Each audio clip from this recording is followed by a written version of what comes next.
Magandang araw sa inyo mga kaidol. Mayroon natin pupuntahan mga kaidol. Mayroon daw na disgrasya at na ano yung paa doon sa Sitio Korea. Puntahan natin kung totoo ba. Yan, antay lang kaya't sa mga video natin mga kaidol.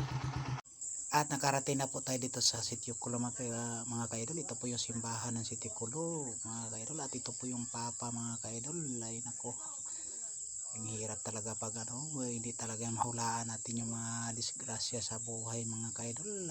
Lagi natin tandaan, dapat ingat ang kailangan mga kaidol.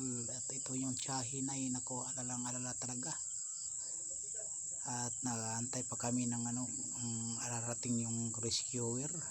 Kaya nag-usap-usap muna kung bakit daw nangyaring ganun. Ay paalala lang po sa mga magulang ha, hindi talaga natin mahuhulaan yung mga disgrasya mga kaidol. Dapat huwag maglaro dyan sa tabing kalsada. At narating na po yung rescuer. At ito po yung bata ay hindi na napapakita natin yung pangyayari yung mga kaidol kasi ay mayroon po hindi kaya tingnan yung mga basta kay masilan talaga. Yan, ito po yung mga galing na mga rescuer dito po sa San Francisco mga kaidol, dito po sa Camotes.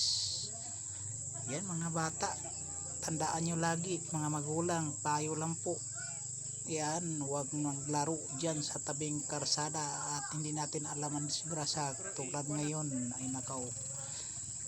Sana hindi yun maano yung paa ng bata, ay nakakawa talaga.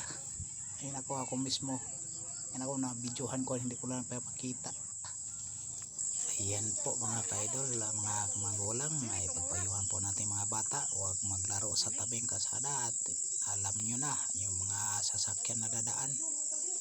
Ayan po, hanggang dito lang video natin mga magulang.